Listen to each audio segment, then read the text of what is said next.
Some stories are not meant to be rushed. They begin quietly, like a small drum beating in the chest, and before you know it, that sound becomes impossible to ignore. This is one of those stories. It carries pain, searching, fear, and a hope that refused to die, even when everything around me tried to crush it. As you read, you may feel uncomfortable, sad, or even angry. That is all right. I only ask you to stay with me until the end, because what began in darkness did not end there. Before we continue, please comment where you are watching or reading from. Let us know your country or city so we can connect as one family and continue to pray for one another across nations. My name is Arjun Dev. I was born on March 14, 1996, in a small village surrounded by dust roads, temple bells, and old trees that seemed to watch every step I took. This story begins when I was 19 years old, the year I decided to become a Hindu monk. From a young age, my life was built around religion, discipline, and duty. I woke up before sunrise, washed myself in cold water, and followed daily rituals with serious attention. People around me said I was devoted, focused, and calm. Inside, however, something was missing. I did not have words for it then, but my heart felt heavy, like it was carrying a question with no answer. When I became a monk, my head was shaved clean. The sound of the blade scraping my hair away felt like my old life falling to the ground. I wore simple robes and left my family home. My mother cried silently, not because she was proud, but because she knew she was losing her son to a life of strict rules and distance. My father stood still, his face hard, believing this sacrifice would bring honor.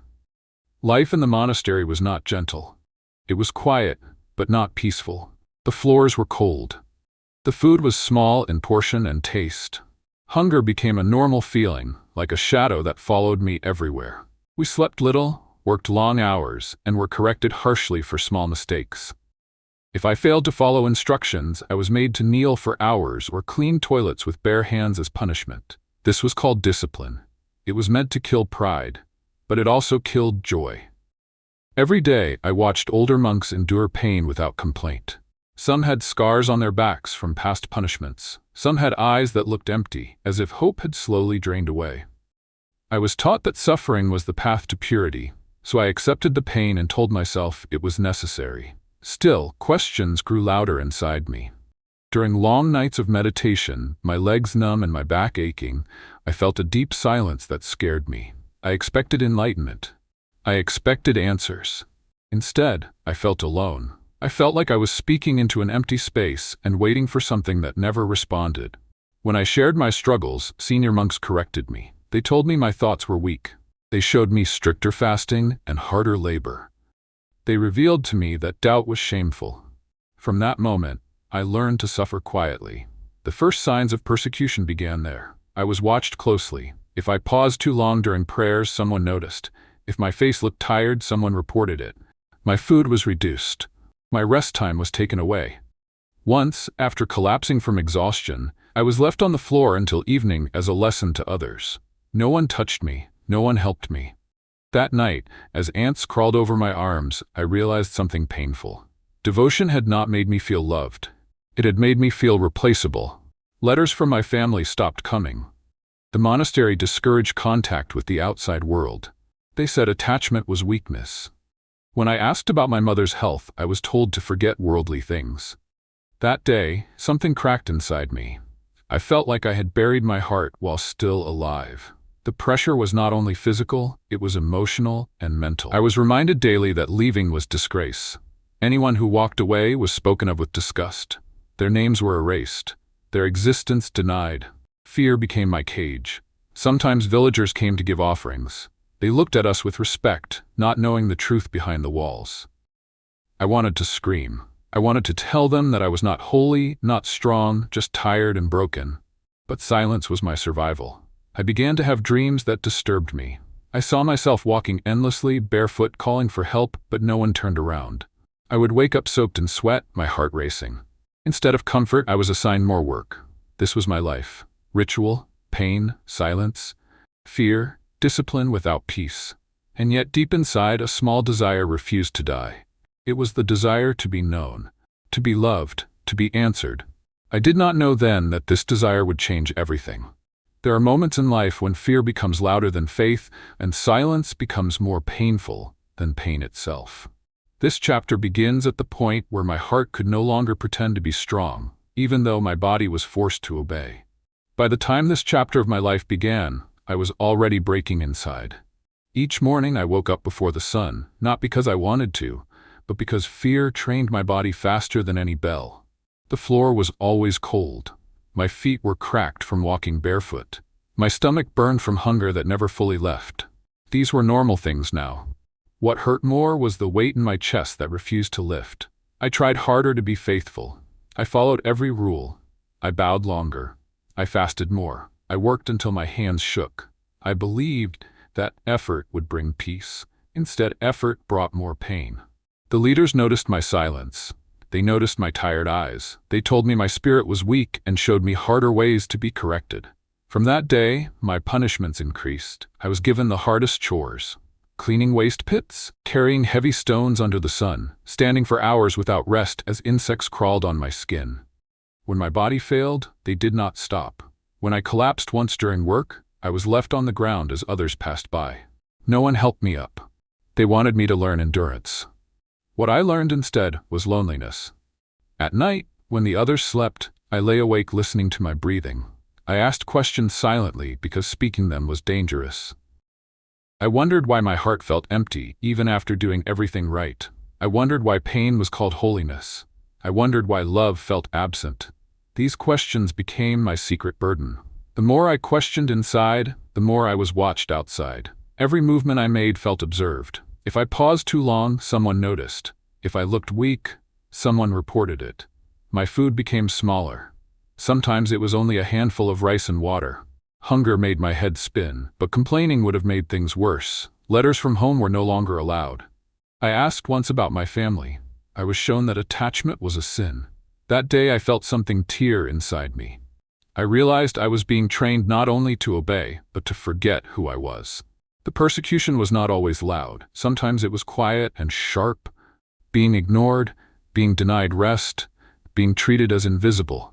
Being reminded daily that leaving would bring shame and disgrace. I was told that anyone who left lost honor forever and became nothing. Fear wrapped around me like a chain. My health began to fail. My body grew thin. My hands shook during meditation. My mind became tired. I had dreams where I was trapped in a dark room, calling out, but no one turned around. I woke up sweating, my heart racing, my mouth dry. During one long night, as I sat alone after everyone had gone to sleep, something broke. I could not hold my tears back anymore. I did not cry loudly. I cried quietly, pressing my face into my knees so no one would hear. That moment was not holy. It was human. I realized then that I was not searching for rules. I was searching for comfort. I was not seeking punishment. I was seeking truth. I was not longing for pain. I was longing for love. But love was not found where fear ruled. The persecution had done its work. It had stripped me of pride, strength, and confidence. Yet beneath all that pain, a small cry remained alive inside me. A cry for help. A cry for meaning. A cry for something real. I did not know who would answer that cry. I only knew that I could not survive much longer without an answer. And that was when everything began to shift, even though I could not see it yet. What happened next did not come from my strength, my discipline, or my searching. It came when I was weakest, when fear and pain had already taken almost everything from me, and I had nothing left to protect. That season was the darkest point of my life. My body was thin. My face looked older than my age. Walking had become painful, and hunger followed me like a shadow. The leaders had grown stricter with me. They said my weakness was a bad example. They showed me more punishment so others would learn from my suffering. One evening, after a long day of labor, my legs gave way. I fell near the back of the compound, where no one usually passed. Instead of help, I was ordered to remain there until night as correction. The ground was hard. The air was cold. My body shook, not only from pain but from fear. As darkness covered the monastery, silence surrounded me. No chants, no bells, only my breathing and the sound of insects. That was the moment I felt truly abandoned. Not by people alone, but by everything I had trusted. Inside my heart, I reached a breaking point. I did not perform a ritual. I did not follow a rule. I simply opened my heart the only way I knew how. I admitted my weakness, I admitted my pain. I admitted that I was empty and afraid. This was not religion, this was desperation. Then something happened that I had never experienced before. A deep calm entered that place. The fear that had sat on my chest for years began to lift. I felt seen, not judged, known, not tested.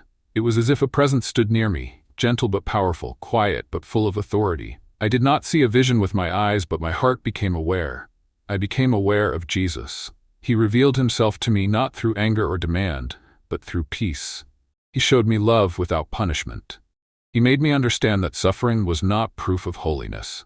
He made me feel that my life had value, even in weakness. Tears flowed freely, not from pain this time, but from relief. For the first time since becoming a monk, my heart rested. The silence no longer felt empty, it felt full. That night, something changed inside me forever. But peace did not remove danger. The next days became harder. I withdrew from rituals I could no longer believe in. My silence changed. My posture changed. The leaders noticed. They told me my spirit had become corrupted. They accused me of bringing shame. They increased my punishments again. I was isolated from others. I was not allowed to eat with the group. I slept alone on the floor. Harsh words were used to break me down. I was told that leaving would destroy my family's name and bring curses upon them. One night, I was dragged before senior monks. They showed me what would happen if I chose another path. They revealed stories of people beaten, rejected, and erased. Fear returned, but it no longer owned me. Even while shaking, something inside me stood firm. I knew now that truth had found me. I knew that Jesus had met me in my lowest place, not to condemn me, but to save me. And because of that, no amount of punishment could make me unsee what had been shown to me. The persecution became heavier, but so did my resolve. I did not yet know how I would leave. I did not yet know what it would cost. But I knew this one thing clearly. I could not go back to the darkness after meeting the light. Some decisions save the soul, but break the body first. What you are about to read is not easy, but it is real. This is the chapter where faith was tested by fire, and love was proven stronger than fear. After that night, everything changed around me.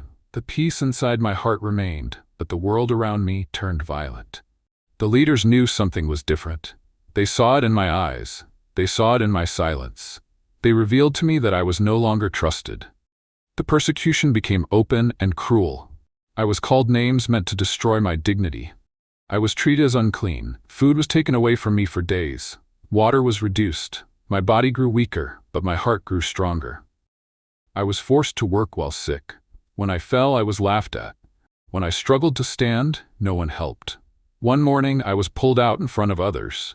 They showed everyone that I was an example of disgrace. They warned others not to become like me. That moment broke something inside me, not because of shame, but because I saw how fear controlled people. Later, I was locked alone in a small, dark room. The floor was wet. Rats moved near my feet. I stayed there for days without knowing the time.